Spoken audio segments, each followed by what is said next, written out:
오늘 본문은 시편 19편 1절 말씀입니다. 하늘이 하나님의 영광을 선포하고 궁창이 그 손으로 하신 일을 나타내는도다. 지난번 제1문을 다시 살펴보도록 하겠습니다. 문, 사람의 제1 되는 목적은 무엇입니까? 답, 사람의 제1 되는 목적은 하나님께 영광을 돌리고 그를 영원토록 즐거워하는 것입니다. 이번 주 문답은 제2문입니다. 문, 우리가 하나님 자신에게 어떻게 영광을 돌리고 그를 영원토록 즐거워할 것인가를 지식하고자 하나님은 무슨 규칙을 우리에게 주셨습니까? 답, 신구약에 기록된 하나님의 말씀은 우리가 하나님께 어떻게 영광을 돌리고 그를 즐거워할 것인가를 지시해주는 유일한 규칙입니다. 여기서 가장 기본적인 것이 등장합니다. 하나님과 우리가 존재하고 우리의 목적은 하나님께 영광을 돌리고 그분을 즐거워하는 것입니다. 그렇다면 어떻게 그것을 행할 것이냐 하는 것입니다. 거기에 대한 대답으로서 신구약 성경이 우리가 그와 같은 목적을 수행함에 있어서 유일한 규칙이다, 유일한 기준이다 라는 것입니다.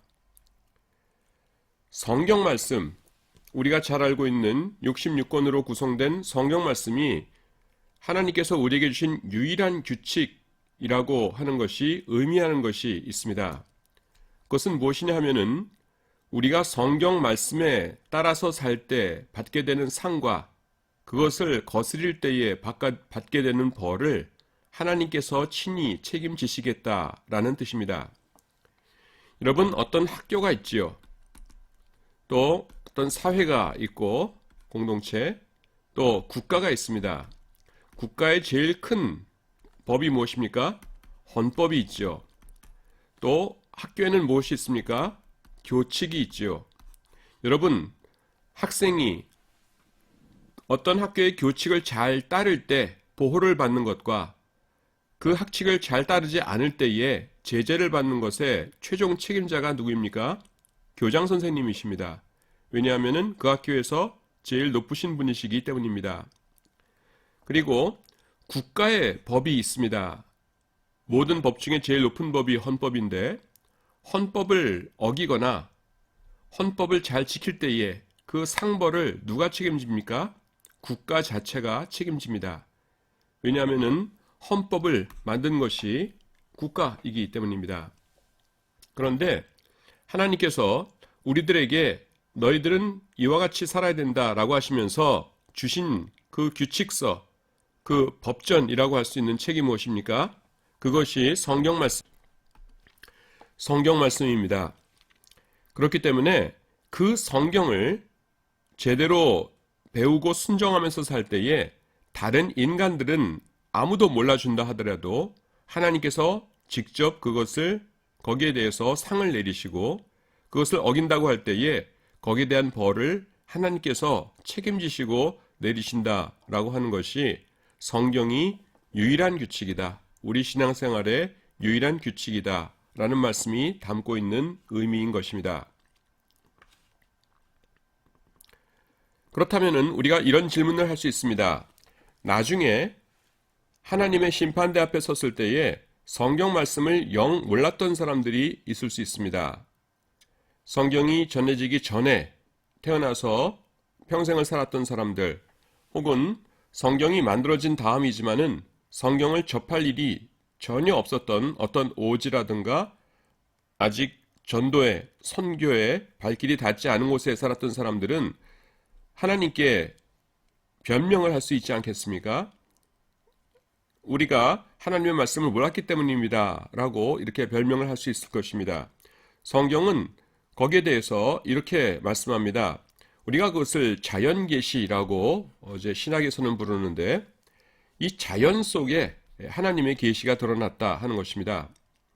먼저 시편 19편 1절, 오늘 아까 살펴본 말씀에 보시면은 하늘이 하나님의 영광을 선포한다. 궁창이 그 손으로 하신 일들을 나타내고 있다.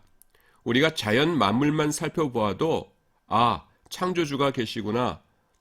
그리고 그 창조주는 이런 분이시구나 하는 것을 알 수 있는 그런 것이 있다는 것입니다. 그리고 이 신약에도 이 자연계시에 대해서 말씀합니다. 로마서에 보시면은 창세로부터 그의 보이지 아니하는 것들, 곧 그의 영원하신 능력과 하나님의 능력과 신성, 거룩하신 하나님의 성품이 그 만드신 만물에 분명히 보여 알게 되나니 라고 말씀합니다. 우리가 자연 만물만 정직한 마음으로 잘 관찰해도 그 창조주의 능력과 신성을 알게 된다라는 것입니다. 그렇기 때문에 저희라는 것은 여기서 이방인을 말합니다. 하나님을 제대로 알지 못했다. 우리가 하나님의 계시의 말씀, 성경 말씀을 제대로 알지 못했다라고 하는 사람도 나중에 하나님 앞에 심판대 앞에 섰을 때에 핑계치 못할 것이다 라고 말씀하고 있습니다. 또 율법 없는 이방인이 본성으로 율법의 일을 행할 때에도 이 사람은 율법이 없어도 자기가 자기에게 율법이 되나니 이런 이들은 그 양심이 증거가 되어 그 생각들이 서로 혹은 고발하며 혹은 변명하여 그 마음에 새긴 율법의 행위를 나타내느니라 이렇게 말씀합니다. 하나님께서 그 우리들의 마음속에 율법을 새겨주셨다. 양심의 법을 새겨주셨다라는 것입니다. 그렇기 때문에 하나님 앞에 섰을 때에 네가 비록 성경 말씀 666권은 알지 못했을지라도 너의 본능 속에 너의 마음 속에 새겨놓은 나의 율법을 따라서 행해야 했던 것 아니냐 하시면서 이방인들까지도 하나님께서 심판하신다라는 것입니다.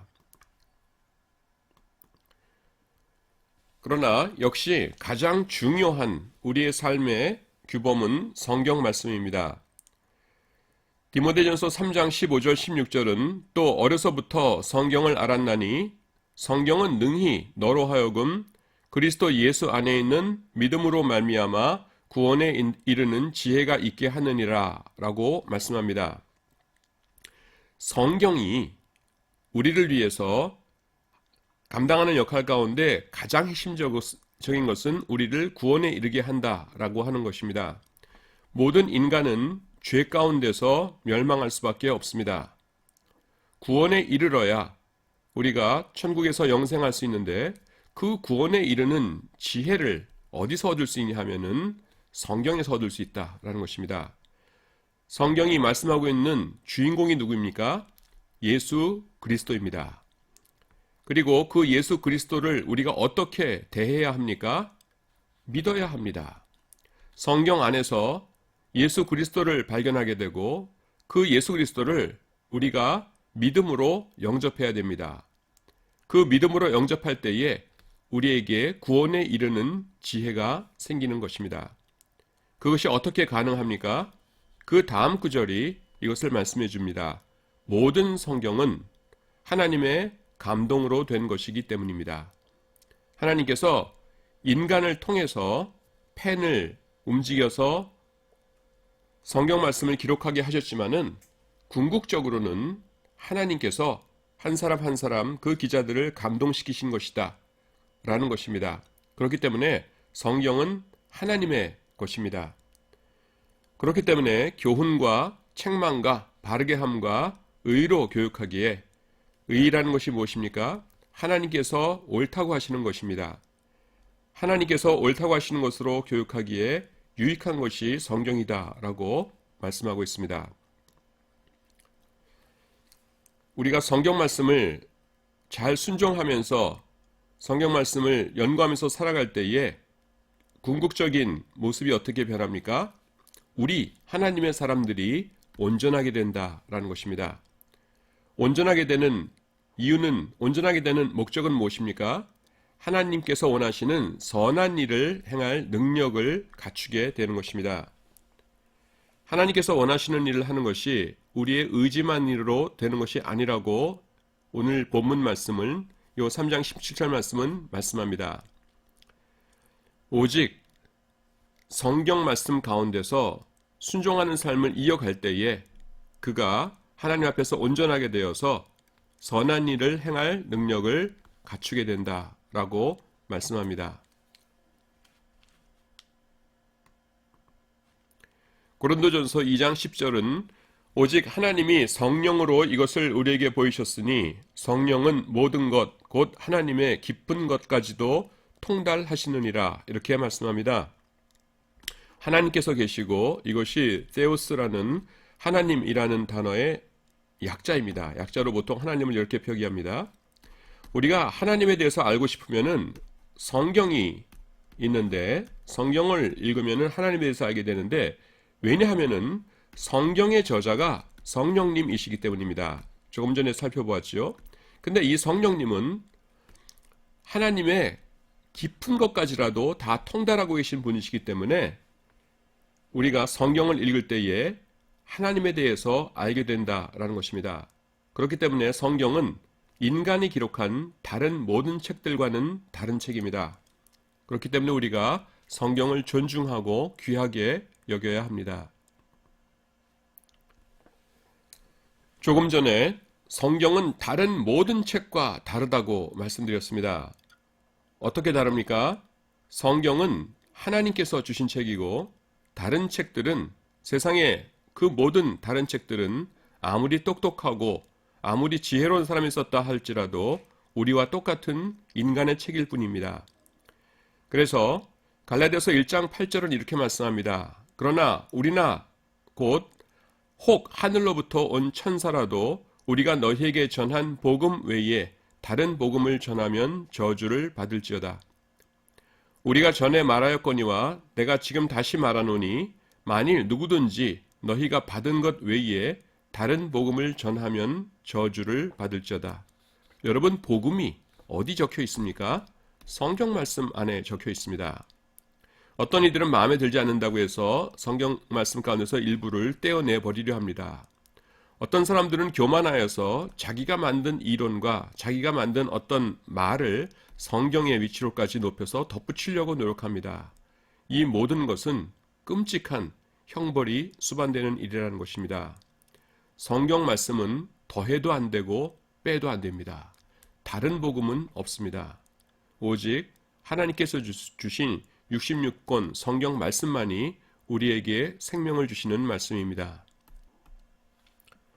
예언은 언제든지 사람의 뜻으로 낸 것이 아니요 오직 성령의 감동하심을 입은 사람들이 하나님께 받아 말한 것임이니라.